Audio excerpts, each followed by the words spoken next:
राजीव गांधी किसान न्याय योजना के तहत प्रदेश के करीब 22 लाख किसानों को मिली 1500 करोड़ रुपए की सहायता राशि।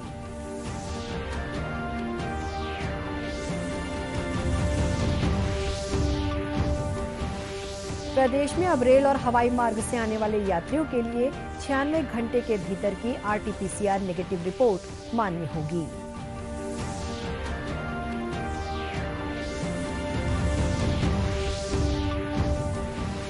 देश में कोरोना मरीजों की संख्या में लगातार आ रही है कमी। छत्तीसगढ़ में कल मिले 5212 नए संक्रमित।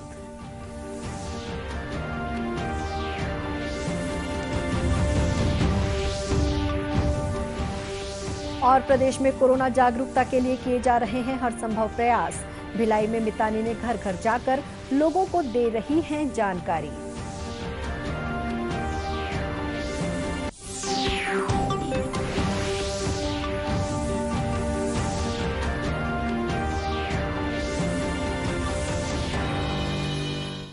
नमस्कार, आप देख रहे हैं दूरदर्शन समाचार। मैं हूं शुभ्रा भट्टाचार्य। अब समाचार विस्तार से। छत्तीसगढ़ के करीब 22 लाख किसानों को चालू खरीफ मौसम के लिए राजीव गांधी किसान न्याय योजना की पहली किस्त के रूप में 1500 करोड़ रुपए की सहायता राशि प्रदान की गई। राज्य सरकार ने पूर्व प्रधानमंत्री भारत रत्न स्वर्गीय राजीव गांधी की पुण्यतिथि पर इस योजना की पहली किस्त की राशि किसानों के खाते में जमा कराई। इसके साथ ही गोधन न्याय योजना के तहत राज्य के करीब 72,000 पशुपालकों को गोबर खरीदी के एवज में 7 करोड़ 17 लाख रुपए और गौठान समितियों तथा महिला स्व सहायता समूहों को 3.5 करोड़ रुपए की राशि भी लाभार्थियों के खाते में जमा कराई गई। पूर्व प्रधानमंत्री राजीव गांधी की पुण्यतिथि पर आयोजित इस कार्यक्रम में वीडियो कॉन्फ्रेंसिंग के जरिए कांग्रेस की राष्ट्रीय अध्यक्ष सोनिया गांधी और पार्टी सांसद राहुल गांधी भी शामिल हुए। इससे पहले मुख्यमंत्री भूपेश बघेल ने अपने मंत्रिमंडल के सदस्यों के साथ आज सुबह अपने निवास कार्यालय में आयोजित कार्यक्रम में स्वर्गीय राजीव गांधी के तैल चित्र पर पुष्पांजलि अर्पित की। इसके बाद उन्होंने प्रदेश के 22 लाख किसानों के खाते में किसान न्याय योजना की पहली किस्त की राशि जमा कराई। कार्यक्रम में विभिन्न जिलों से सांसद, विधायक, अन्य जनप्रतिनिधि, किसान और पशुपालक भी वीडियो कॉन्फ्रेंसिंग के जरिए शामिल हुए। गौरतलब है कि छत्तीसगढ़ सरकार द्वारा राज्य में फसल उत्पादन को बढ़ाने के उद्देश्य से पिछले वर्ष 21 मई को राजीव गांधी की पुण्यतिथि पर किसान न्याय योजना शुरू की गई थी। पिछले साल इस योजना के तहत लगभग 19 लाख किसानों को 5,628 करोड़ रुपए की सहायता राशि दी गई थी। छत्तीसगढ़ आने वाले यात्रियों के लिए राज्य शासन ने कोविड जांच की अनिवार्यता संबंधी दिशा निर्देशों में आंशिक फेरबदल किया है। अब रेल, सड़क और हवाई मार्ग से छत्तीसगढ़ आने वाले यात्रियों के लिए 96 घंटे के भीतर की RT-PCR नेगेटिव रिपोर्ट मान्य होगी। इसके साथ ही कोरोना से बचाव के टीके की दोनों खुराकें ले चुके लोगों को भी राज्य में प्रवेश दिया जाएगा। राज्य सरकार के निर्देश में कहा गया है कि राज्य के भीतर यात्रा करने वालों को अपना टीकाकरण प्रमाण पत्र साथ रखना होगा। विमान से छत्तीसगढ़ आने वाले यात्रियों के लिए बोर्डिंग के समय RT-PCR जांच रिपोर्ट की अनिवार्यता समाप्त कर दी गई है। नए दिशा निर्देश आज से ही प्रभावी किए गए हैं। सामान्य प्रशासन विभाग ने सभी संभागों के आयुक्तों, पुलिस रेंज के महानिरीक्षकों, कलेक्टरों और पुलिस अधीक्षकों को नए दिशा निर्देशों के संबंध में आज परिपत्र जारी किया है। सामान्य प्रशासन विभाग ने परिपत्र में अधिकारियों से कहा है कि हवाई यात्रा के जरिए अन्य राज्यों से बोर्डिंग के समय RT-PCR नेगेटिव जांच रिपोर्ट की अनिवार्यता समाप्त कर दी गई है। जिन हवाई यात्रियों के पास निर्धारित समय अवधि की RT-PCR जांच रिपोर्ट नहीं होगी, उनकी एयरपोर्ट पर कोरोना जांच की जाएगी तथा रिपोर्ट प्राप्त होने तक यात्रियों को स्वयं को होम आइसोलेशन में रखना अनिवार्य होगा। रायपुर, बिलासपुर और जगदलपुर एयरपोर्ट पर इस संबंध में आवश्यक जानकारी आगमन स्थल पर प्रदर्शित करने के निर्देश दिए गए हैं।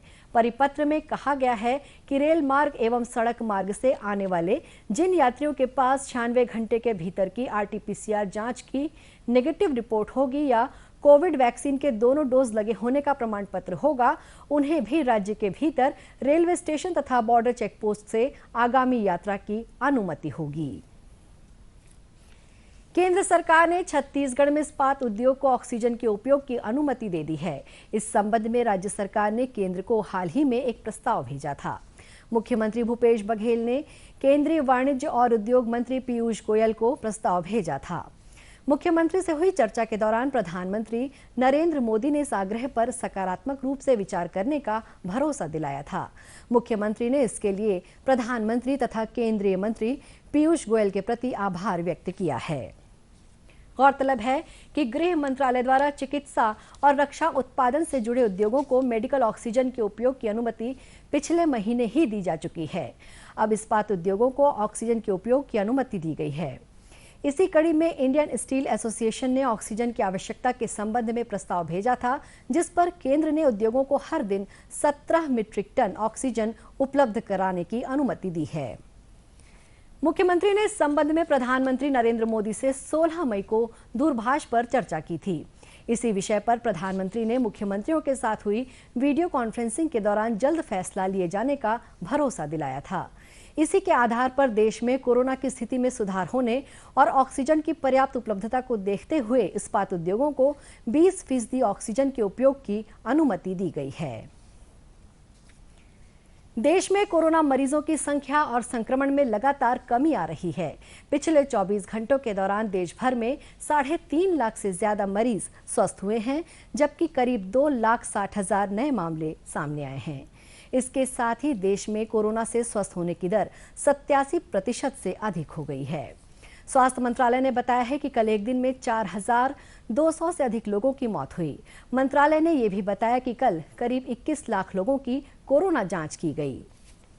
इस बीच छत्तीसगढ़ में 5,212 नए संक्रमित मिले। इस तरह राज्य में कुल संक्रमित मरीजों की संख्या लगभग 9,37,000 हो गई है। वहीं इस समय सक्रिय मरीजों की संख्या 81,466 है।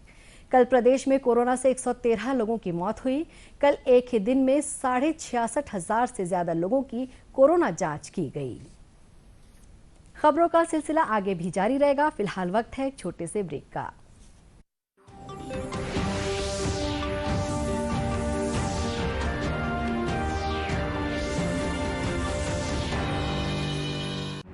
वैश्विक महामारी कोविड-19, जिसका कहर संपूर्ण मानव जाति को अपनी आगोश में ले चुका है।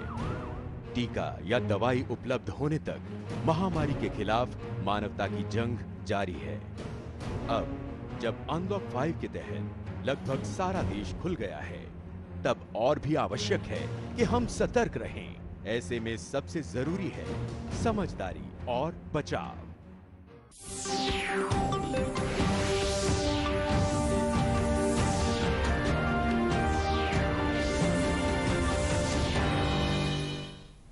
ब्रेक के बाद एक बार फिर स्वागत है आपका दूरदर्शन समाचार में। प्रदेश में कोरोना की रोकथाम के लिए राज्य सरकार द्वारा हर संभव प्रयास किए जा रहे हैं। वहीं कोरोना से बचाव के लिए लोगों को जागरूक भी किया जा रहा है। इसी कड़ी में भिलाई नगर निगम क्षेत्र में मितानी ने घर घर जाकर लोगों को कोरोना से बचाव की जानकारी दे रही हैं। वहीं लक्षण वाले लोगों को कोरोना से बचाव के लिए दवा की किट भी बांट रही हैं। मितानिनों की समन्वयक टोमिन साहू ने बताया कि उनके समूह की महिलाएं कोरोना के बचाव के साथ ही लोगों को टीका लगवाने के लिए भी प्रेरित कर रही हैं।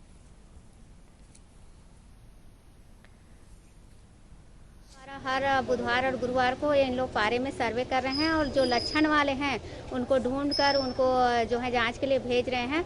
और कोरोना से बचाव हेतु तो जैसे अभी टीकाकरण चल रहा है तो उनके लिए भी सभी पारों में टीकाकरण संबंधी नारा लेखन करवाया गया है और लोगों को भेज भी रहे हैं, टीकाकरण के लिए जागरूक कर रहे हैं। क्योंकि बीच में भी इतना अफवाह था कि मृत्यु हो रही है, ये वो है करके, तो अफवाहों को भी इन लोग खारिज करवा रहे हैं और सही चीज़ बता रहे हैं। टीकाकरण के लिए लोगों को प्रेरित करके टीकाकरण सेंटर तक ले भी जा रहे हैं।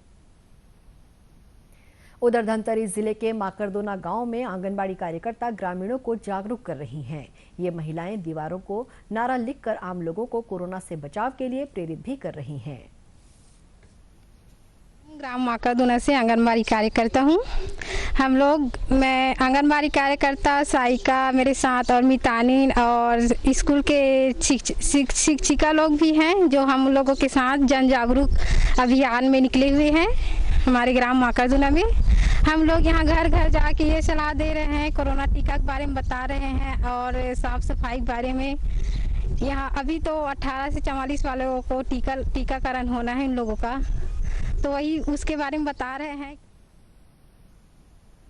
गांव की सरपंच हेम पुष्पा ने बताया कि आंगनबाड़ी कार्यकर्ताओं के प्रयास के अच्छे नतीजे सामने आ रहे हैं। राज्य सरकार ने सभी जिला अस्पतालों को कोरोना मरीजों के स्वस्थ होने के बाद उनकी देखभाल के लिए अलग से ओपीडी शुरू करने के निर्देश दिए हैं। इस ओपीडी के जरिए कोरोना से ठीक होने वाले मरीजों को अगले कुछ महीनों तक स्वास्थ्य संबंधी परामर्श दिए जाएंगे। इनमें नेत्र और कान नाक गला विशेषज्ञों के साथ ही फिजियोथेरेपिस्ट और सामान्य दवाइयों के विशेषज्ञ डॉक्टर उपलब्ध रहेंगे। स्वास्थ्य विभाग के प्रमुख सचिव डॉक्टर आलोक शुक्ला ने सभी कलेक्टरों को परिपत्र जारी करते हुए कहा है कि कोरोना से ठीक होने के बाद भी मरीजों को सांस की तकलीफ और कमजोरी की समस्या आ रही है। ऐसे मरीजों के लिए अलग से ओपीडी संचालित करने की आवश्यकता है। उधर दुर्ग जिले में कोरोना को मात देने वाले मरीजों की काउंसलिंग के लिए डॉक्टर मीनाक्षी गुप्ता दानी उन्हें विशेष रूप से परामर्श दे रही हैं।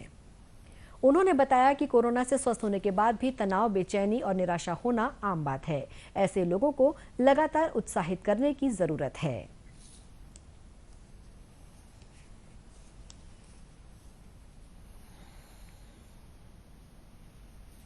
ये चीज बिल्कुल ध्यान से रखना है कि अगर उनको अपने आसपास या खुद में कुछ व्यवहार में परिवर्तन, मन में उदासी, चीजों में मन नहीं लगना, नींद ना आना, तो उन लोगों को ट्रीटमेंट लेने में अपने आप को रोकना नहीं है। जैसे जब फ्रैक्चर होता है, कमजोरी आती है, ट्रीटमेंट लेते हैं, तो ऐसे ही ये एक बीमारी का रूप ले लेती है अगर ठीक टाइम पे मनोरोग की बीमारियों को ट्रीट नहीं किया जाता है। तो सही टाइम पे सही ट्रीटमेंट लेना is very important. Doctor Meenakshi ने बताया कि कोरोना से ठीक होने के बाद भी कुछ मरीजों में अन्य बीमारियां उभरने लगती हैं। ऐसे मरीजों की विशेष देखभाल करना बहुत जरूरी है। केंद्र सरकार द्वारा डीएपी खाद में 140% की सब्सिडी दिए जाने से प्रदेश के किसानों को बड़ी राहत मिली है। पिछले दिनों डीएपी खाद का मूल्य 1200 से बढ़कर 1800 रुपए हो गया था, लेकिन केंद्र सरकार द्वारा सब्सिडी की घोषणा के बाद अब डीएपी खाद किसानों को 1200 रुपए में ही मिलेगा। राजनांदगांव जिले के एक किसान मदन साहू ने सब्सिडी मिलने पर खुशी जताते हुए कहा कि इससे केंद्र के फैसले से उन्हें काफी मदद मिली है। हम हर किसान मन ला अभी हम खाद तो ले बराहन और सब किसान मन ला भी खाद पुराना रेट में वितरण करत है। राजनांदगांव में जिला केंद्रीय सहकारी बैंक के सीईओ सुनील वर्मा ने बताया कि जिले की सभी 178 प्राथमिक समितियों में पर्याप्त मात्रा में खाद बीज उपलब्ध करा दिए गए हैं। ये अभी लॉकडाउन के उपरांत शासन के निर्देशानुसार खाद एवं बीज वितरण एवं कृषि ऋण वितरण का कार्य प्राथमिकता के आधार पर चालू है। और जो खाद का जो लक्ष्य था, जिला सहकारी केंद्रीय बैंक के 178 जो खाद प्रदाय केंद्र हैं उनकी भंडारण क्षमता अनुसार 100% खाद का भंडारण किया जा चुका है। साथ ही बीज का भी भंडारण किया जा चुका है एवं वितरण का कार्य सभी समितियों के माध्यम से, केंद्रों के माध्यम से किया जा रहा है। वहीं प्रदेश के पूर्व मुख्यमंत्री डॉक्टर रमन सिंह ने डीएपी खाद में सब्सिडी देने के फैसले के लिए केंद्र सरकार के प्रति आभार व्यक्त किया है। केंद्र सरकार द्वारा ऐतिहासिक फैसला खाद की सब्सिडी में 140% की वृद्धि, माननीय प्रधानमंत्री जी ने निर्णय लिया जब अंतर्राष्ट्रीय बाजार में डीएपी की कीमत अचानक बढ़ गई और ये सब्सिडी आज 14,775 करोड़ का सब्सिडी दिया गया। डीएपी का एक बैग 2400 रुपये के बदले में 1200 रुपये में मिलेगा। ये पुराने दर में ही किसानों को मिलेगा, जबकि इसका बाजार मूल्य अंतर्राष्ट्रीय कीमतों की वजह से बढ़ गया था। इस निर्णय के लिए प्रधानमंत्री जी का आभार, बहुत बहुत धन्यवाद। उन्होंने कहा कि खाद पर सब्सिडी देने से खरीफ मौसम में किसानों को बड़े पैमाने पर आर्थिक मदद मिलेगी। देश के पूर्व प्रधानमंत्री स्वर्गीय राजीव गांधी की आज पुण्यतिथि है। इस दिन को आतंकवाद विरोधी दिवस के रूप में मनाया जा रहा है। इस मौके पर मुख्यमंत्री भूपेश बघेल, विधानसभा अध्यक्ष डॉक्टर चरणदास महंत और राज्य मंत्रिमंडल के सदस्यों ने स्वर्गीय राजीव गांधी को श्रद्धांजलि देते हुए उनके योगदान का स्मरण किया। इस अवसर पर सभी लोगों ने आतंकवाद और हिंसा के विरुद्ध संघर्ष की शपथ भी ली। आज ही मुख्यमंत्री ने नेताजी सुभाष स्टेडियम के सामने राजीव गांधी चौक के नए स्वरूप का लोकार्पण किया। यहां पूर्व प्रधानमंत्री की प्रतिमा पर कांग्रेस कार्यकर्ताओं ने उन्हें श्रद्धांजलि भी दी। इसके बाद कांग्रेस भवन में पूर्व प्रधानमंत्री को श्रद्धांजलि देते हुए पार्टी के पदाधिकारियों ने आम लोगों को मास्क वितरित किए। राजीव गांधी की पुण्यतिथि पर प्रदेश में अन्य भागों में भी ऐसे ही कार्यक्रमों का आयोजन किया गया। कोरोना से बचाव के लिए मास्क, सैनिटाइजर के साथ ही सोशल डिस्टेंसिंग का भी पालन करें। कोरोना को हराना है, मास्क जरूर लगाना है। इसी के साथ ये समाचार बुलेटिन समाप्त हुआ। नमस्कार।